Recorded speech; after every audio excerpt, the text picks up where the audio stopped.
사도행전 26장 24절부터 29절까지 읽겠습니다.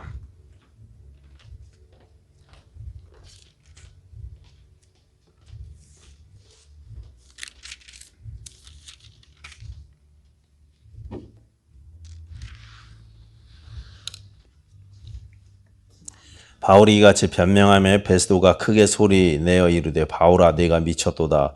내 많은 학문이 너를 미치게 한다 하니 바울이 이르되 베스도가 카여 내가 미친 것이 아니요 참되고 온전한 말을 하나이다. 왕께서는 이 일을 아시기로 내가 왕께 담대히 말하노니 이 일에 하나라도 아시지 못함이 없는 줄 믿나이다. 이 일은 한쪽 구석에서 행한 것이 아니니이다. 아그리빠 왕이여 선지자를 믿으시나이까? 믿으시는 줄 아나이다. 아그리빠가 바울에게 이르되 네가 적은 말로 나를 권하여 그리스도인이 되게 하려 하는도다.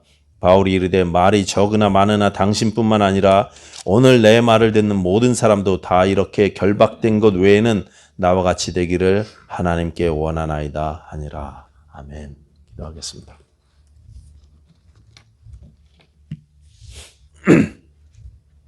아버지 하나님 감사합니다.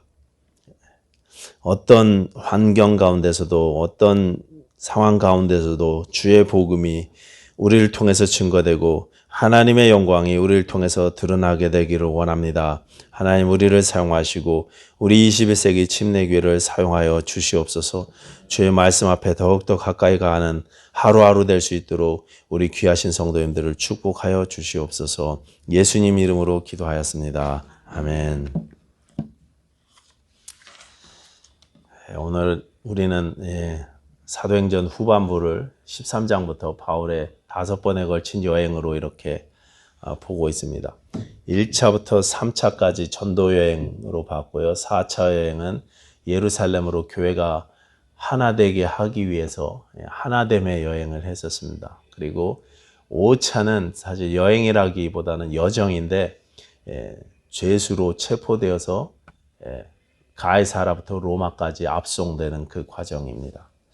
자, 이 사도행전은 하나님 나라로 시작해서 하나님 나라로 마치는 책이에요.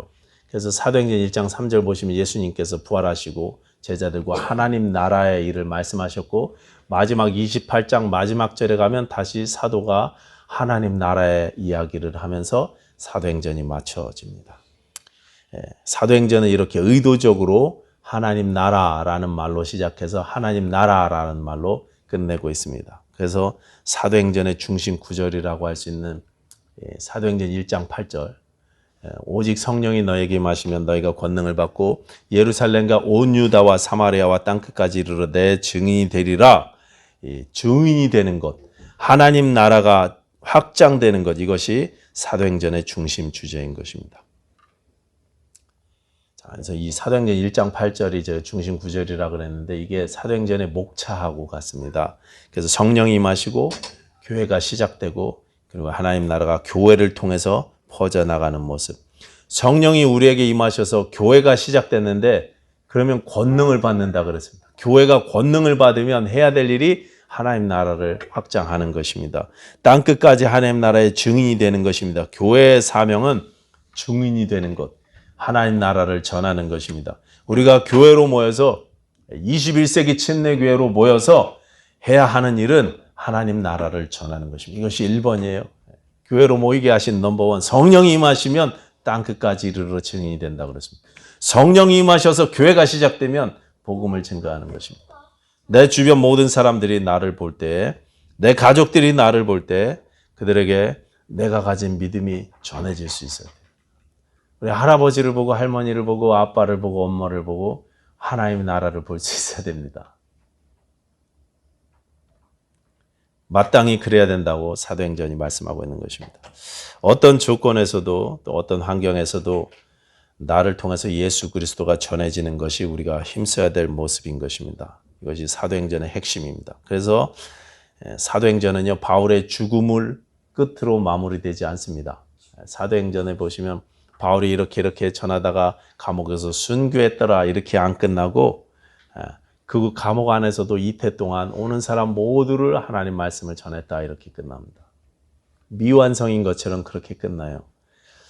핵심이 베드로가 얼마나 대단했냐, 바울이 얼마나 훌륭했냐 이런 것을 이야기하려고 쓴 책이 아니고 주의 뜻에 순종하는 자들을 통해서 하나님 나라가 어떻게 전해졌는지를 보여주고 있는 것입니다. 오늘 읽은 본문은요, 바울이 분봉왕 아그리빠 앞에서 전도했던 내용 중에 일부를 읽었습니다. 제가 잠깐 배경 이야기를 하자면 이때는 바울이 이미 예루살렘에서 가이사라로 옮겨져서 구금된 지 2년이 지났을 때입니다. 2년 동안 갇혀 있었어요. 처음에 바울을 재판하기 시작한 로마 총독 벨릭스는 바울이 무죄라는 것을 알았음에도 불구하고 계속 감옥 안에 바울을 집어넣었어요. 재판을 계속 뒤로 미루면서 혹시 뇌물을 받을까 해서, 그리고 유대인들의 환심을 살까 해서 그렇게 했습니다. 그 후에 벨릭스의 뒤를 이어서 베스도라는 사람이 총독으로 부임했습니다. 이 베스도는 오자마자 3일 만에 예루살렘을 방문해 갖고 예루살렘의 지도자들을 만났는데, 그 지도자들이 대제사장과 또 유대인들의 지도자들이 뭐라고 하냐면, 거기 감옥에 바울 있지, 바울 데려다가 예루살렘에서 재판해, 이렇게 요구하는 것입니다. 그들은 바울을 예루살렘으로 호송하는 중간에 길에 매복하고 있다가 바울을 해칠 생각이었습니다. 베스도 역시 유대인들의 환심을 사기 위해서 가이사라의 바울에게, 감옥에 있는 바울에게 와서 묻습니다. 네가 예루살렘 가서 재판받을래? 그랬더니 바울이 뭐라고 대답하느냐? 내가 가이사에게 상소하겠습니다. 그랬어요. 내가 로마 시민권자니까 시저 황제 가이사에게 직접 로마로 가서 재판을 받겠습니다. 이렇게 대답한 것입니다. 그동안 이미 바울이 많은 생각을 했던 것 같습니다. 지난 2년 동안 내가 감옥에 갇혀 있었는데 나는 언제나 석방될까? 하나님은 분명히 나에게 사명을 주셨는데 왜 이렇게 계속 감옥에 있게 하시나? 땅끝까지 이르러 예수의 증인이 된다고 하셨는데 저 석방이 돼갖고 내가 저 땅끝인 스페인까지는 언제나 갈 수 있을까? 이런 생각들을 하셨던 것 같습니다. 그러다가 죄수로 가나 자유인으로 가나 로마만 가면 되지 않나 그렇게 생각하셨던 것 같아요. 그래서 내가 가이사에게 상소하겠습니다. 이렇게 선언합니다. 가이사에게 상소하면 당시에 로마 시민권자들은 로마에 직접 가서 황제 앞에서 재판을 받아야만 했습니다. 이게 시민권자들의 특권이었습니다. 그래서 이제 베스도는 바울을 로마로 보낼 수밖에 없게 되었습니다. 며칠 뒤에 아그리빠 왕하고 버니게가 새로운 총독 베스도가 부임했다고 하니까 인사하려고 왔어요. 아그리빠 왕에게 베스도가 바울 이야기를 하면서 그럽니다. 내가 유대인들이 바울을 고발하는 이야기를 들어보니까 내가 짐작하던 무슨 악행을 저지른 게 아니라 이 사람이 사형받을 만한 무슨 끔찍한 범죄를 저지른 게 아니고 자기들의 종교 이야기를 합디다. 그렇게 이야기. 종교 문제였습니다. 그러면서 한마디 하죠. 그게 25장 19절입니다. 예수라는 자가 죽었는데 살아있다고 바울이 주장하는 그 문제 때문이었습니다. 바울은 지금 예수님이 살아있다고 이야기하는 것이고 그것이 유대인들이 바울을 죽이려고 하는 문제였다는 것입니다.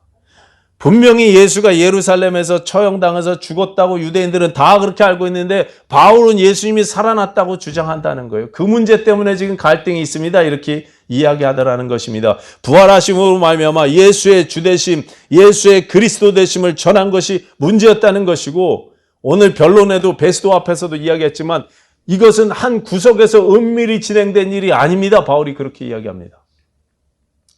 여러분 예수님께서 이 땅에 오시고 그 공생애를 사역하시고 십자가를 지시고 죽었다가 사흘 만에 부활하시고 또 하늘에 오르신 사건은요. 은밀하게 비밀스럽게 일어난 사건이 아니에요. 모든 사람들이 보는 앞에서 일시에 모든 형제들이 보는 앞에서 이루어진 일들입니다. 어떤 책에서 이야기하기를 음모론자들이 이야기하기를 예수님께서 십자가에서 내려오셔갖고 어디서 뭐 살림을 차렸고 무슨 뭐를 했고 은밀하게 이런 작전을 꾸미셨다는 말들은 있을 수가 없는 일이에요. 예수님이 하신 모든 일은 다 공개적으로 이루어졌던 일입니다. 우리 신앙도요. 공개적으로 고백하는 것입니다. 내가 예수를 믿는데 나도 그리스도인이었어. 이게 아니고요. 모든 사람 앞에서 내가 신자임을 고백하는 거예요. 지금 전쟁이 난 이란 같은 곳은요. 전쟁 나기 전에 한참 이슬람 혁명이 있고 나서 기독교가 가장 빨리 퍼지던 나라였어요. 여러분 그렇게 핍박이 심한 나라가 그렇게 예수 믿으면 핍박하는 극단적인 이슬람주의 공화국 나라가 그곳에서 예수 믿는 사람들이 가장 빠르게 퍼져나갔습니다. 강가에서 침례받으면요 죽는 거예요. 근데도 침례받습니다. 신앙은요 공개적인 것입니다. 여러분 신앙은요 우리 교회당 안에만 머물러 있는 것이 아니라 공개적으로 세상을 향해야 되는 것입니다. 아그리빠 왕은 그 이야기를 듣고 자기도 바울에게 직접 듣고 싶다고 그래요. 그래서 25장 23절 보시면 아그리빠와 버니게가 직접 접견 장소에서 바울을 만나게 됩니다. 여기 아그리빠는요 헤롯 아그리빠 2세입니다. 헤롯 대왕의 증손자예요. 그 야고보 사도를 죽인 아그리빠 1세의 친아들입니다. 근데 이 아그리빠 2세하고 또 버니게라고 나왔는데 버니게는 그 여동생입니다. 친동생이에요. 여동생. 자기 부인을 데리고 와야 되는데 여동생을 데리고 다녔어요. 그래갖고 이게 아주 그냥 말들이 많았던 이 관계입니다. 아주 그 근친 관계가 있나 보다 해갖고 말들이 많았던 그런 관계예요. 어쨌든 이 아그리빠 1세하고 버니게가 와서 바울의 이야기를 듣게 된 것입니다. 여기까지가 오늘 본문의 배경인데 지난주에 우리 남전도회에서 전도지를 나눠주는데 마트에서 우리 유승준 목사님이 전도지를 나눠주실 때 어떤 분이 지나가면서 믿음이 뭐냐 이렇게 물어보면서 가시더라고요. 근데 그분이 아주 도전적으로 그 질문을 하시더니 제 앞으로 지나가면서 하시는 말씀이 나도 이런 거 젊었을 때 다 해봤어. 열심히 좀 한번 해봐. 그러면서 가시더라고요. 지금은 안 하신다는 거죠. 젊었을 때 했고 지금은 연세가 들으셔서 이제 안 하신다는 얘기일 것이고 이 일은 젊었을 때 힘 있을 때만 하는 일이라는 거겠죠. 저는 그렇게 들리더라고요. 그래서 제가 잠깐 이런 생각했습니다. 전도가 정말 젊었을 때만 하는 일인가? 건강할 때만 하는 일인가? 내가 삶에 여유가 있고 인간적으로 잘 되고 행복할 때만 하는 건가? 전도는 믿음 좋은 형제들만 하는 건가? 사역자들이나 목자들만, 목사님들만 하는 일인가? 여러분 어떻게 생각하십니까? 전도가 특별한 경우에 특별한 사람들만 하는 것입니까?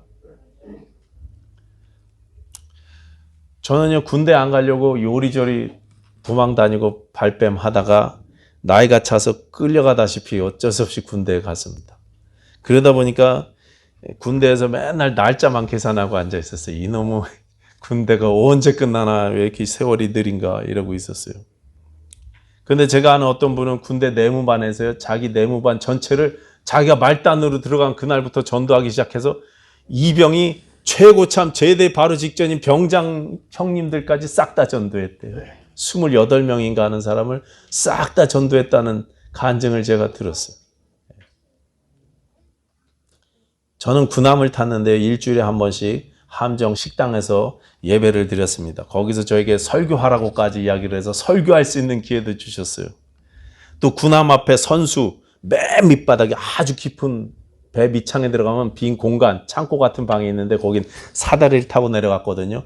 홑줄, 쇠사슬 같은 걸 잔뜩 모아놨어요. 거기 주주주죽 내려오는 그 방인데 거기에 들어가서 믿음 좋은 형제들이 기타 치면서 일주일에 한 번씩 찬양을 하는데 거기에 저를 초청해갖고 말씀도 해보라 그러고 같이 찬양하자 그래갖고 했어요.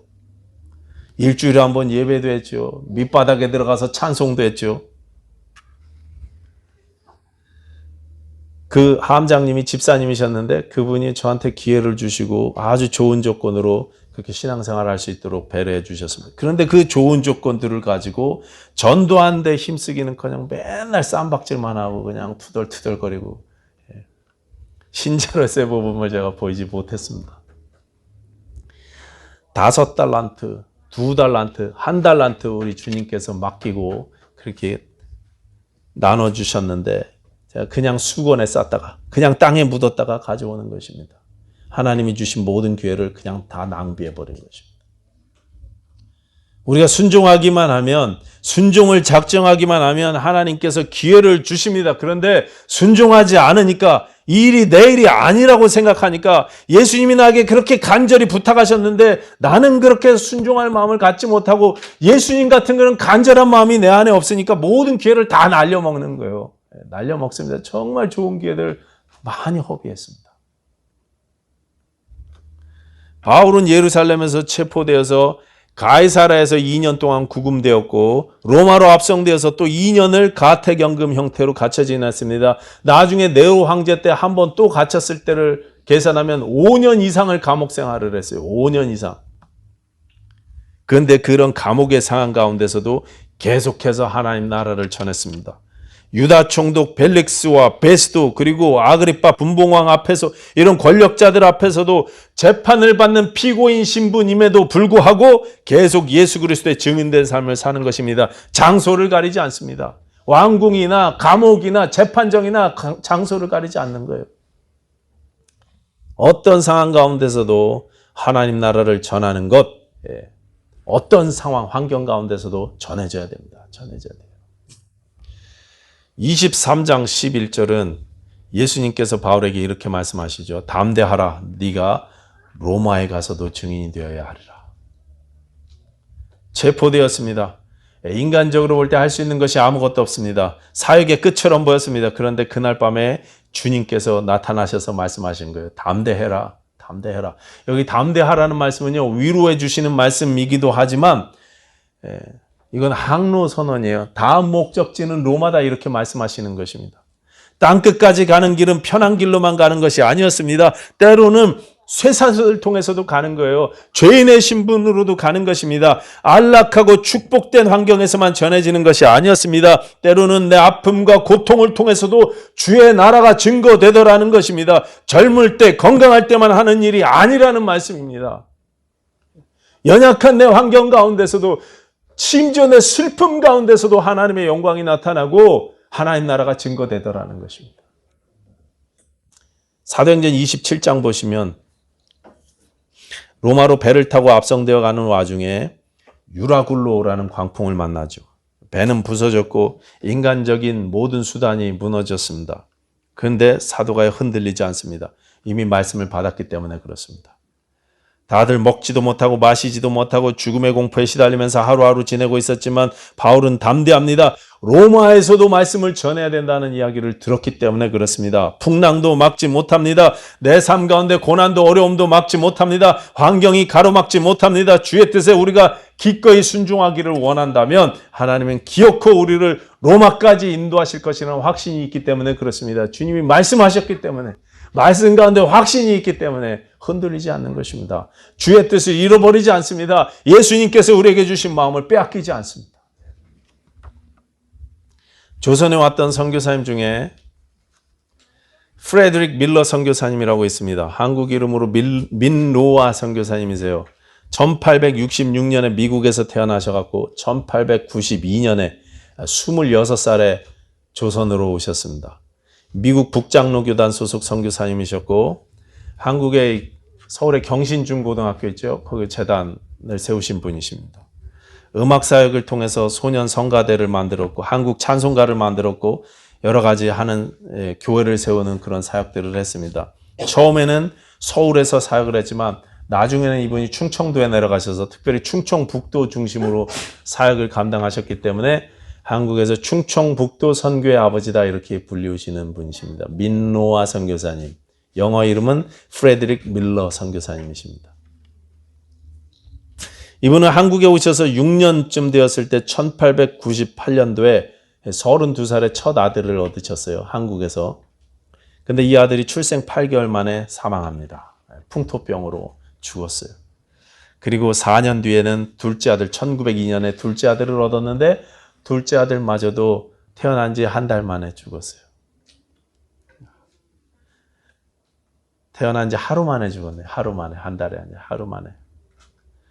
첫째에 이어서 둘째 아들마저 잃게 되니까 이 선교사님도 충격을 받았지만 사모님도 굉장히 가장 큰 충격을 받으셨겠죠. 사모님도 그 일 이후에 시름시름 앓다가 이듬해 6월에 숨졌습니다.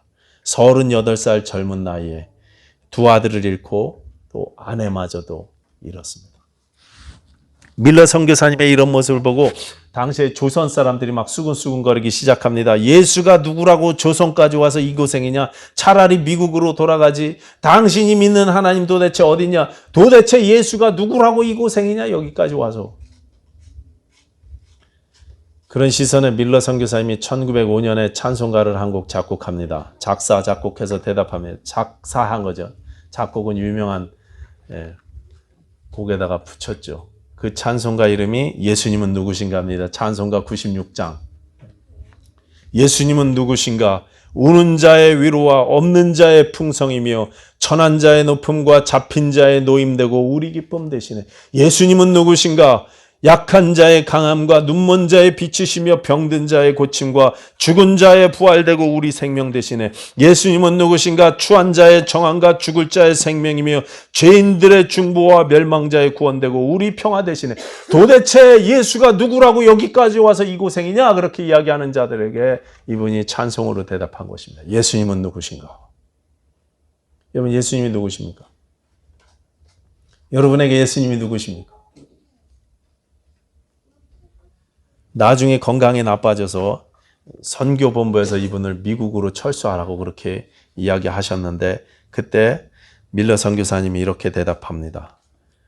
조선이 나의 집입니다. 나는 조선에서 살다가 조선에서 죽겠습니다. 그거 안 갔어요. 그렇게 40년 동안 한국에서 선교 활동을 하셨고 1937년에 71세쯤 되셨을 때 충청북도 청주에서 숨을 거두셨습니다. 그리고 가족들과 함께 양화진 기념묘지에 지금 안장되어 있습니다. 마포의 양화진에 있어요. 어떤 고난도 어떤 풍랑도 사명을 막을 수가 없었습니다. 막을 수가 없었어요. 여러분 이제 사도행전의 맨 마지막 구절 한번 읽어볼까요? 사도행전 28장 30절 31절.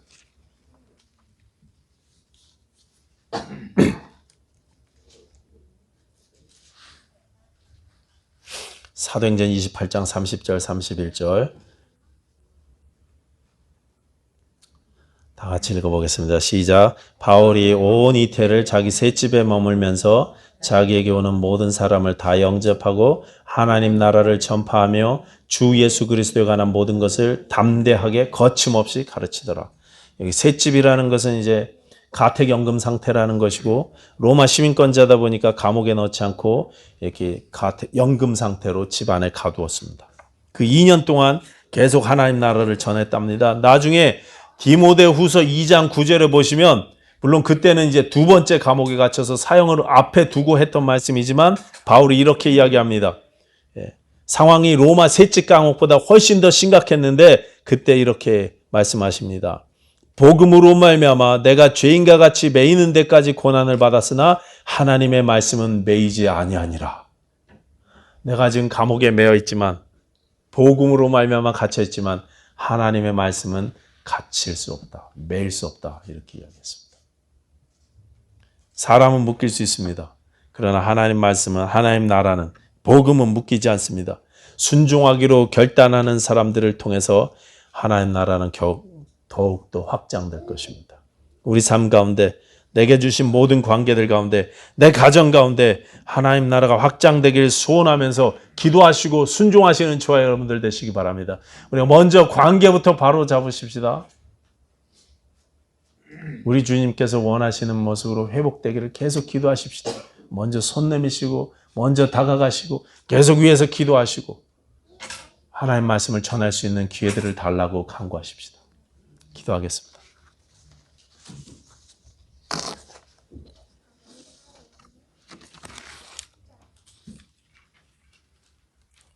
하나님 아버지 감사합니다. 우리에게 예수님의 마음으로 충만케 하여 주시고 또 주의 말씀에 순종할 수 있는 믿음 주셔서 또 이 시간 결단의 시간이 되게 하여 주시옵소서. 내게 허락하신 모든 관계들 가운데 주의 나라가 전해지게 하시고 하나님 나라가 전해지게 하시고 하나님의 영광이 드러나게 하여 주시옵소서. 우리 모든 성도님들에게 큰 믿음 주시옵소서. 예수님 이름으로 기도하였습니다. 아멘.